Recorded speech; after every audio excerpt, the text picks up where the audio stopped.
તમારી પાસે પૈસા છે, સારી જોબ છે, પોઝિશન છે, સક્સેસ છે, પણ એક સવાલ છે, શું તમે હેપી છો? આપણને ઘણી વખત એવું લાગે છે કે જો મને પ્રમોશન મળશે તો હું હેપી થઈશ, પૈસા મળશે તો હું હેપી થઈશ, કાર હશે, પ્રોપર્ટી હશે, ઘર હશે તો હું હેપી થઈશ. પરંતુ આ બધું મળ્યા પછી પણ હજુ એવું લાગે છે કે કંઈક જોઈએ છે, હજુ મજા નથી આવતી. તો ખરેખર સાચી હેપીનેસ છે શું? આ સવાલને ઊંડાણપૂર્વક સમજવા માટે ચાલો આપણે યુટ્યુબ પર ફૂલ વિડીયો જોઈએ. કેટલા બધા લોકો મેં જોયા છે મારા સરાઉન્ડિંગના એન્વાયરમેન્ટમાં. વન્સ અગેન હું ઓબ્ઝર્વ જ કરતી હોઉં છું. તો અમુક એવી વ્યક્તિઓ છે ને જે એમની લાઈફમાં તમે આમ મટીરિયલિસ્ટિક पॉइंट ऑफ व्यू थी जो ने तो they are very successful. They are very successful. उनके पास गाड़ी है, बंगला है, बैंक बैलेंस है, प्रॉपर्टी है, उनके पास माँ भी है. बस वो लोग ना हैप्पी नहीं है. They are just not happy. તો પછી આ હેપીનેસ એક્ઝેક્ટલી છે શું ને આવું શું કામ થતું હશે? નહીં, બહુ જ સરસ પ્રશ્ન છે અને ઇનફેક્ટ આ મારો ફેવરેટ ટોપિક છે અને આ ટોપિક ઉપર art and science of happiness મેં ઘણી બધી કોર્પોરેટમાં વર્કશોપ પણ કરી છે. અને જે તમે જણાવ્યું ને એ મારો પણ સેમ એક્સપિરિયન્સ છે. મેં ઘણા બધા લોકો જોયા છે એમની પોઝિશન બહુ સરસ છે, સેલરી બહુ સરસ છે, ગાડી છે, બંગલો છે, એ બધું જ છે જે એક સારી લાઈફમાં જોઈએ અને કદાચ એ લાઈફ ઘણા લોકો માટે ડ્રીમ લાઈફ છે. But still at the end of the day they don't feel happy. એમને એવું લાગે છે કે કંઈક તો મિસિંગ છે, કે હું હેપી નથી ફીલ કરી રહ્યો. એનું કારણ પણ હું તમને સમજાવીશ. સપોઝ હું તમને પૂછું શૈલી, what is the definition of happiness for you? આવો ક્વેશ્ચન મેં મારી વર્કશોપમાં પણ લોકોને પૂછ્યું. હું તમને પૂછું, હેપીનેસ શું છે તમારા માટે? મારા માટે મારા મિત્રો, મારા તમારા ફ્રેન્ડ્સ. મિત્રો, રાઈટ? તો મેં આ જ ક્વેશ્ચન મારી વર્કશોપમાં પૂછ્યો બધાને કે હેપીનેસ શું છે તમારા માટે? ઘણા લોકોએ કહ્યું મારા મિત્રો, ઘણા લોકોએ કહ્યું મારા બાળકો, ઘણા કહ્યું કે blue colour BMW car, Mercedes, એક સરસ બંગલો. મારા ફેમિલી સાથે વર્ષમાં એક ટ્રીપ હું કરું, ફોરેન ટ્રીપ કરું, મારા મા બાપ સાથે બેસું. તો દરેકે પોતપોતાની હેપીનેસની એક ડેફિનેશન આપી. પણ ધ્યાનમાં રાખવા જેવી બાબત એ હતી કે દરેકની હેપીનેસની ડેફિનેશન જુદી હતી. કેમ હેપીનેસની ડેફિનેશન જુદી હતી એ જ સમજવા જેવું છે. હેપીનેસની ક્લિયર કટ ડેફિનેશન છે જ નહીં. હેપીનેસની ક્લિયર કટ કોઈ ડેફિનેશન નથી. એટલા માટે આપણે શું કર્યું છે કે હેપીનેસને કનેક્ટ કર્યું છે પ્લેઝર સાથે. We have consider happiness as pleasure. જ્યારે પ્લેઝર અને હેપીનેસમાં ડિફરન્સ છે. પ્લેઝર એ ટેમ્પરરી છે અને ડિપેન્ડન્ટ છે. હેપીનેસ એ સસ્ટેનેબલ હોય, એ ડિપેન્ડન્ટ ના હોય. એક્ઝામ્પલ, જેમ કે આ ગાડી, બંગલો એ બધું છે, ભૌતિક વસ્તુઓ જે છે એ આજે તમારી પાસે છે તો તમે ખુશ છો. આજે તમે આઈસ્ક્રીમ ખાઓ છો, તમને પ્લેઝર મળશે ટૂંક સમય માટે, કદાચ ફ્યુચરમાં એ પ્લેઝર નહીં મળે. તો એ ટેમ્પરરી છે. જ્યાં સુધી એ વસ્તુ કે સિચ્યુએશન તમારી પાસે છે ત્યાં સુધી તમને એ પ્લેઝર છે. જતું રહેશે તો પ્લેઝર જતું રહેશે. એટલે કે એ ડિપેન્ડન્ટ છે અને ટેમ્પરરી છે. હેપીનેસ સસ્ટેનેબલ હોવું જોઈએ. તો આ સસ્ટેનેબલ હેપીનેસ કેમ નથી? એ તો તમારો ક્વેશ્ચન છે. કે ઘણા બધા કોર્પોરેટમાં મેં જોયું છે અને ખાસ કરીને જે સિનિયર લીડરશિપ લોકો હોય છે, કેમ કે એમની પાસે બધું જ છે. કેમ કે એ લોકોએ પોતાની ઇનર જર્ની હજી શરૂઆત નથી કરી. અને ઇનર જર્ની શરૂઆત નથી કરી એટલે કે NLPમાં અમે એને કહીએ છીએ PIP, pre installed psychological need. એમની સાયકોલોજીકલ નીડ શું છે અને બીજું એમની કોર વેલ્યુઝ શું છે એ હજુ એ આઈડેન્ટિફાય નથી કરી શક્યા. કેટલાક લોકો આઈડેન્ટિફાય કરી પણ શક્યા છે, પણ આઈડેન્ટિફાય કર્યા પછી એ લાઈફ જીવી નથી શક્યા, એની સાથે કમ્પ્લાયન્સમાં રહી નથી શક્યા, એને સેટિસ્ફાય નથી કરી શક્યા.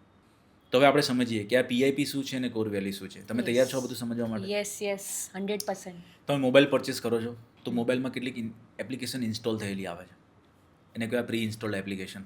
એવી રીતે દરેક વ્યક્તિના માઇન્ડની પણ એક સાયકોલોજીકલ નીડ હોય છે, એને કહેવાય છે પ્રી ઇન્સ્ટોલ્ડ સાયકોલોજીકલ નીડ.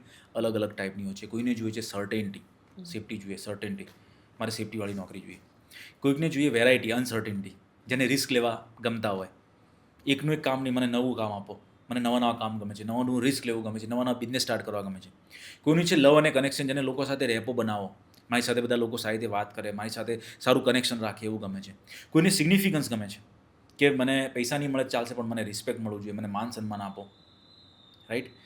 કોઈને કન્ટ્રીબ્યુશન ગમે છે, કોઈને ગ્રોથ ગમે છે, નવું નવું શીખવું, બુક શીખવી, સેલ્ફ ડેવલપમેન્ટ બુક વાંચવી, સર્ટિફિકેટ કોર્સિસ કરવા, એ બધું ગમે છે. તો આ બધી અલગ ટાઈપની પ્રી ઇન્સ્ટોલ્ડ સાયકોલોજીકલ નીડ છે. તો NLPમાં જ્યારે હું વન કોચિંગ કરાવું છું અને ગ્રુપ કોચિંગ કરાવું છું ત્યારે એક અસેસમેન્ટ હોય છે. અસેસમેન્ટ થ્રુ અમે આઈડેન્ટિફાય કરીએ છીએ કે તમારી પ્રી ઇન્સ્ટોલ્ડ સાયકોલોજીકલ નીડની અંદર કઈ બે નીડ ડોમિનન્ટ છે. બરાબર. તો એ ડોમિનન્ટ નીડ આઈડેન્ટિફાય કરી લેવી જોઈએ. જો તમારી ડોમિનન્ટ નીડમાં છે કન્ટ્રીબ્યુશન, તો તમે એવા કામ કરશો ને જેમાં તમે કન્ટ્રીબ્યુશન કરો છો, એ કામ કરવામાં તમને મજા આવશે and you will feel satisfy. અને ફૂલફિલમેન્ટ એ જ તો છે happiness. That is the difference between happiness and pleasure, right? જ્યાં તમને ફૂલફિલમેન્ટ મળે છે, જ્યાં તમને સેટિસ્ફેક્શન મળે છે, ત્યાં તમને સસ્ટેનેબલ હેપીનેસ મળે છે. જો તમારી ડોમિનન્ટ PIP હશે ગ્રોથ, એટલે કે તમને નવું નવું શીખવું ગમે છે, તો તમે નવી નવી બુક વાંચશો, તમે કોર્સિસ કરશો, સર્ટિફિકેટ એચીવ કરશો, કે કોઈના માટે પ્રમોશન એક ગ્રોથ છે તો નવું નવું પ્રમોશન આવશે, તો એને સેટિસ્ફેક્શન રહ્યા કરશે. પણ એ સમજવું જરૂરી છે, કોન્શિયસ થવું જરૂરી છે કે મારી PIP શું છે. બીજું છે કોર વેલ્યુ. એ સમજવું જરૂરી છે કે મારી કોર વેલ્યુ શું છે. દરેક વ્યક્તિની કોર વેલ્યુ અલગ અલગ હોઈ શકે. કોર વેલ્યુ એક્સટ્રેક્ટ કરવાની એક પ્રોસેસ છે કોચિંગમાં, જે અમે એપ્લાય કરીએ છીએ. લગભગ 1 થી 1.5 કલાકની આખી એક્સટ્રેક્શનની પ્રોસેસ છે, જેમાં અમે આઈડેન્ટિફાય કરીએ છીએ કે તમારી 5 ડોમિનન્ટ કોર વેલ્યુ કઈ છે. જો એને સિમ્પલ રીતે ઓડિયન્સને સમજાવું કે તમારે આઈડેન્ટિફાય કરવું છે કે મારી કોર વેલ્યુ કઈ છે, તો તમારી જાતને 2 ક્વેશ્ચન પૂછો. એવું કયું કામ જે તમે નથી કરતા તો તમે ખુશ નથી, યુ આર નોટ હેપી. અને બીજું, એ કામ તમે નથી કરતા તો તમને ગિલ્ટ પણ થઈ રહી છે. ખાલી હેપીનેસ નહીં, ગિલ્ટ. કેમ કે ગિલ્ટ પછી ઘણું બધું લઈને આવે છે. આ ગિલ્ટ જ છે જે પછી સ્ટ્રેસ, એન્ઝાયટી, ઓવર થિંકિંગ, પ્રોક્રાસ્ટિનેશન બધું જ લઈને આવશે. તો જો એ કામ જે તમે નથી કરતા અને નથી કરતા એના માટે તમે હેપી નથી કરતા એના માટે તમને ગિલ્ટ ફીલ થઈ રહ્યો છે, સમજી લો કે એ કામ તમારી કોર વેલ્યુમાં છે. એક્ઝામ્પલ, મેં ઘણા બધા લોકો જોયા છે કે જેમની સેલરી બહુ જ છે, હાઈ પેડ જોબ કરી રહ્યા છે, અને કંપનીએ બધું જ આપ્યું છે, બધી જ ફેસિલિટી આપી છે, બધું જ છે એમની પાસે, બંગલો છે, ગાડી છે, ક્લબ મેમ્બરશિપ છે, અને કંપનીએ આપેલું બધું જ છે. પણ એમનું જોબ ટાઈપ એવો છે કે ટ્રાવેલિંગ બહુ છે. અને ટ્રાવેલિંગ બહુ છે એના માટે લોકો એમની હેલ્થ પર કામ નથી કરી શકતા. એમને વર્કઆઉટ કરવું છે, એમને સારું ડાયટ લેવું છે, પણ નથી લઈ શકતા.